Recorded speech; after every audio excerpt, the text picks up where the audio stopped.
বৈদিক যুগের শেষে খ্রিস্টপূর্ব ষষ্ঠ শতকে ভারতের ধর্ম ও সাংস্কৃতিক জীবনে এক বিরাট পরিবর্তনের সূচনা হয়েছিল। কেননা এই সময় পুরোহিতদের যাগযজ্ঞের বাড়াবাড়ি, পশুবলির নির্মমতা, আড়ম্বরপূর্ণ জীবনযাপন, ব্রাহ্মণদের আড়ম্বরপূর্ণ জীবনযাপন মানুষের জীবনকে অতিষ্ঠ করে তুলেছিল। এই পরিস্থিতিতে ভারতবর্ষের বুকে কতগুলি প্রতিবাদী আন্দোলনের জন্ম হয়েছিল। অনেকগুলো প্রতিবাদী আন্দোলন ছিল, তার মধ্যে 3টি প্রতিবাদী আন্দোলন ছিল খুব গুরুত্বপূর্ণ। একটি হয়েছিল গৌতম বুদ্ধের দ্বারা বৌদ্ধ ধর্মের প্রতিষ্ঠার মাধ্যমে, আর একটি হচ্ছে মহাবীরের দ্বারা জৈন ধর্মের প্রতিষ্ঠার মাধ্যমে, আর একটি ছিল অজৈবিক ধর্ম, যেটি প্রতিষ্ঠা করেছিল মঙ্গলীপুত্র গোসল। এবারে আমরা প্রতিবাদী ধর্ম আন্দোলন থেকে কিছু এমসিকিউ সলভ করব, যেগুলি আমাদের এসএলএসটি পরীক্ষায় আসতে পারে। এরকম কিছু প্রশ্ন: বৌদ্ধ ধর্মে সকল দুঃখের কারণ হলো মায়া, কাম, তৃষ্ণা, ক্রোধ। এক্ষেত্রে সঠিক উত্তর হবে তৃষ্ণা, কারণ এই তৃষ্ণার মধ্যেই মায়া, কাম, ক্রোধ 3টি বৈশিষ্ট্যই রয়েছে। আমাদের দ্বিতীয় প্রশ্ন হচ্ছে, বুদ্ধের সমকালীন বিখ্যাত চিকিৎসক হলেন শুদ্ধোধন। শুদ্ধোধন হবে না, শুদ্ধোধন ছিলেন গৌতম বুদ্ধের পিতা। অনাথপিণ্ডক, অনাথপিণ্ডক ছিলেন গৌতম বুদ্ধের একজন শিষ্য, হবে না, তাই সি। রুদ্র গ্রামপুত্র ছিলেন গৌতম বুদ্ধের গুরু, অতএব সঠিক উত্তর হবে জীবক। জীবক হবে সঠিক উত্তর। বুদ্ধদেবের তপস্যার সময় কে পায়েস দিয়েছিলেন?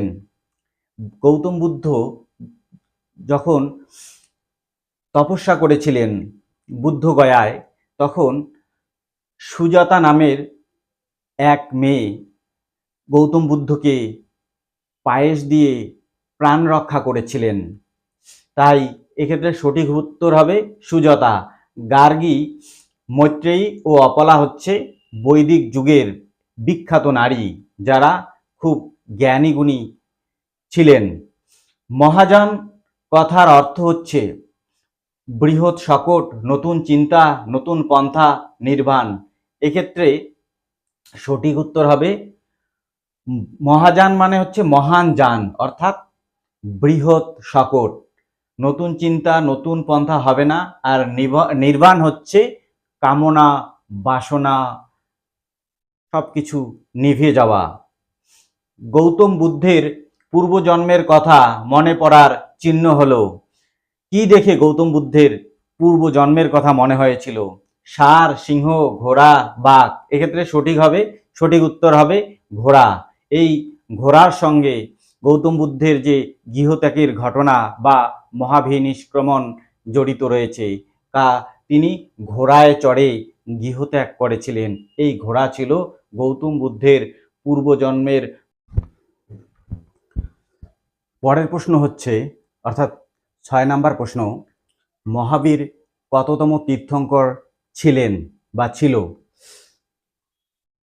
প্রথম, বি দ্বিতীয়, সি 20তম, ডি 24তম।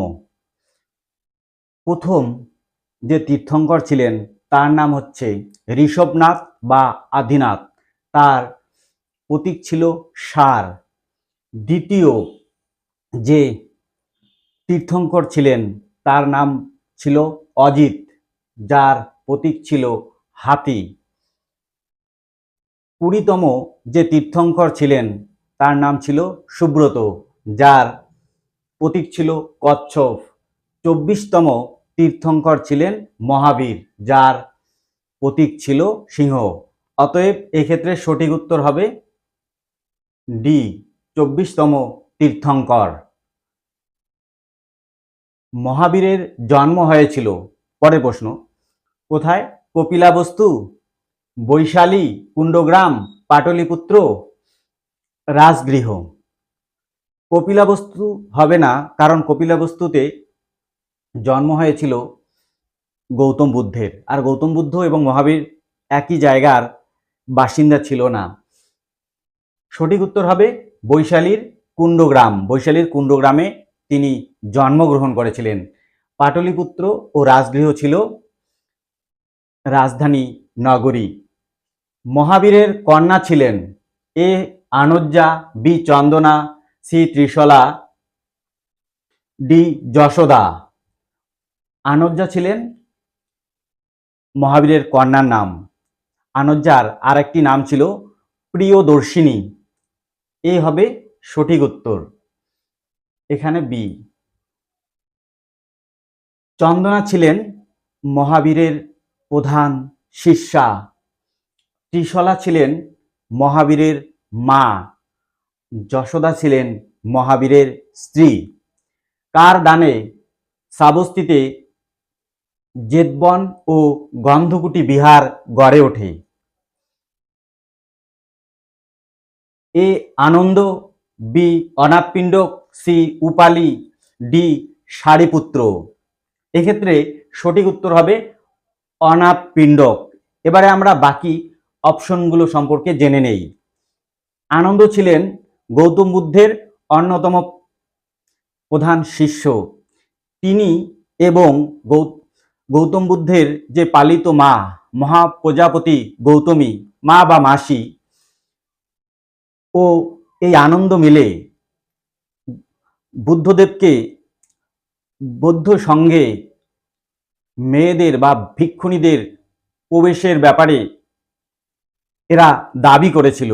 এই আনন্দ ও মহাপ্রজাপতি গৌতমীর রিকোয়েস্ট রাখতে গিয়ে বৌদ্ধ সঙ্গে গৌতম বুদ্ধ ভিক্ষুণীদের প্রবেশের অধিকার দিয়েছিল। উপালি ছিল পেশায় নাপিত, গৌতম বুদ্ধের একজন শিষ্য। সারিপুত্র একজন বিখ্যাত শিষ্য ছিলেন। এই সারিপুত্রের উপরেই গৌতম বুদ্ধের যে পুত্র রাহুল, তাকে গৌতম বুদ্ধের যে বৌদ্ধ ধর্ম তাতে দীক্ষা নেওয়ার ভার দেওয়া হয়েছিল এই সারিপুত্রের উপর। মহাবীর প্রয়াত হন 468 খ্রিস্টপূর্বাব্দে। কোথায়? পাবা, কুন্ডা, বৈশালী, বেনারস। এখানে সঠিক উত্তর হবে পাবা। পাবা ছিল ষোড়শ মহাজনপদ, যে মল্লের অধীন এই পাবা ছিল। কথিত রয়েছে যে মহাবীরের মৃত্যুর দিন রাতে মল্ল ও লিচ্ছবির জনগণ রাতের বেলা মহাবীরের সম্মানার্থে দীপাবলির অনুষ্ঠান করেছিল।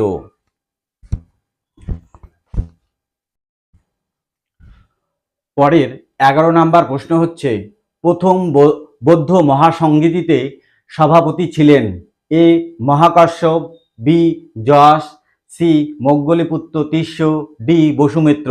এক্ষেত্রে সঠিক উত্তর হবে মহাকাশ্যপ। মহাকাশ্যপ প্রথম যে বৌদ্ধ সঙ্গীতি হয়েছিল তাতে সভাপতি ছিলেন। দ্বিতীয় বৌদ্ধ সঙ্গীতিতে সভাপতি ছিলেন যশ, তৃতীয় বৌদ্ধ সঙ্গীতিতে ছিলেন মৌগ্গলিপুত্র তিস্য ও চতুর্থ বৌদ্ধ সঙ্গীতিতে ছিলেন বসুমিত্র। বৌদ্ধ সন্ন্যাসীরা কি নামে পরিচিত? এ অপশন ভিক্ষু, অপশন বি লামা, অপশন সি শ্বেতাম্বর, অপশন ডি দিগম্বর। এক্ষেত্রে সঠিক উত্তর হবে ভিক্ষু। তিব্বতে ভিক্ষুদের লামা বলা হয়।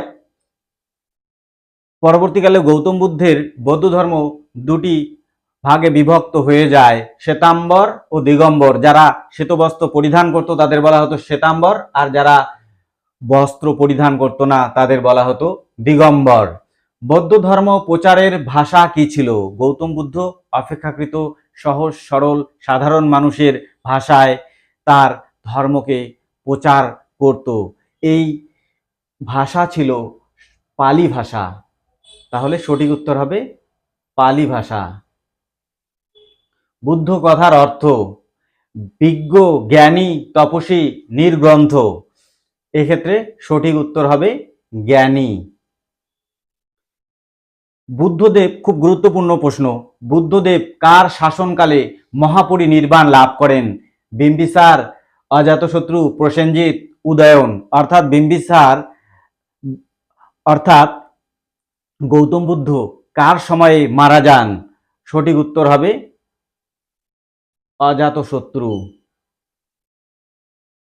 গৌতম বুদ্ধ মারা গিয়েছিলেন